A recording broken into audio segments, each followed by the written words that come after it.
একাধিক দাবি আদায়ের লক্ষ্যে ময়দানে নামতে চলেছে সারা ভারত ফরওয়ার্ড ব্লক। কেন্দ্র ও রাজ্য সরকারের জনবিরোধী নীতির অভিযোগ তুলে উত্তরকন্যা ও দিল্লি অভিযানে ডাক দিল সারা ভারত ফরওয়ার্ড ব্লকের উত্তরবঙ্গের আঞ্চলিক কমিটি।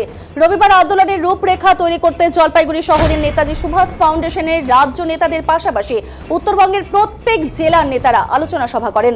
উত্তরবঙ্গের যুবকেরা কাজ পাচ্ছেন না, কৃষকেরা ফসলের দাম পাচ্ছেন না, তিস্তা সেচের সমস্যা চলছে, সীমান্তের সমস্যা রয়েছে বলে অভিযোগ রয়েছে।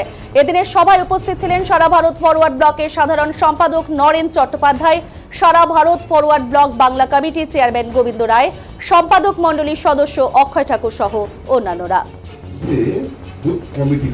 সারা ভারত ফরওয়ার্ড ব্লক বাংলা কমিটির আহ্বানে উত্তরবঙ্গের 7টি সাংগঠনিক জেলার সমস্ত সম্পাদক মণ্ডলীর সদস্যদের সবাই এখানে আহত হয়েছিল। তাতে সাধারণ সম্পাদক উপস্থিত আছেন, আমাদের সম্পাদক মণ্ডলীর সদস্য শ্রীমন্ত মিত্র মালদার থেকে, অক্ষয় ঠাকুর উপস্থিত আছেন, ইন্দ্রজিৎ সিনহা উপস্থিত আছেন। এর বাইরে আমাদের 54 জন সম্পাদক মণ্ডলীর নেতৃত্ব, তারা আজকে সবাই উপস্থিত ছিলেন।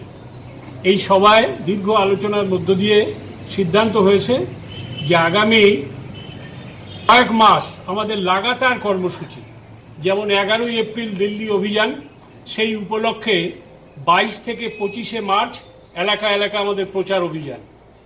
তারপরে আমাদের ঘরে ঘরে নেতাজি, সেই কর্মসূচি নিয়ে বাড়িতে বাড়িতে আমাদের সমস্ত কর্মীরা পৌঁছাবে। এটা চলতে থাকবে আগামী নভেম্বর মাস পর্যন্ত। নভেম্বর মাসে আমাদের শিলিগুড়িতে উত্তর কন্যাকে সামনে রেখে, তিস্তা ভবনকে সামনে রেখে, সেচ ব্যবস্থার জন্য যে তিস্তা ভবন, একে অভিযান করে আমরা ডাক দিয়েছি 21 নভেম্বর শিলিগুড়ি চলো। তার প্রচার গোটা উত্তরবঙ্গ জুড়ে সংগঠিত হবে। এই আন্দোলনের কর্মসূচিগুলো আজকে সবাই গৃহীত হয়েছে।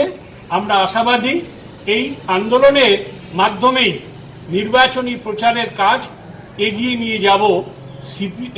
তৃণমূল এবং বিজেপি খালি হিন্দু আর মুসলমান করে মানুষের স্বার্থকেই অবজ্ঞা করে চলেছে। এখানে বেকারদের কাজ নেই, এখানে কৃষকের ফসলের দাম নেই, আলু চাষিদের হাহাকার, সীমান্তের নাগরিকদের হাহাকার, কোনো দিকে তাদের নজর নেই। আমরা ফরওয়ার্ড ব্লক মানুষের এই আন্দোলনগুলোকে নিয়ে মাঠে ময়দানে নামছি। বিভিন্ন জায়গায় জেলায় জেলায় আমাদের মিছিল হবে। শিলিগুড়িতে 21 নভেম্বর আমাদের মহা মিছিল সংগঠিত হবে।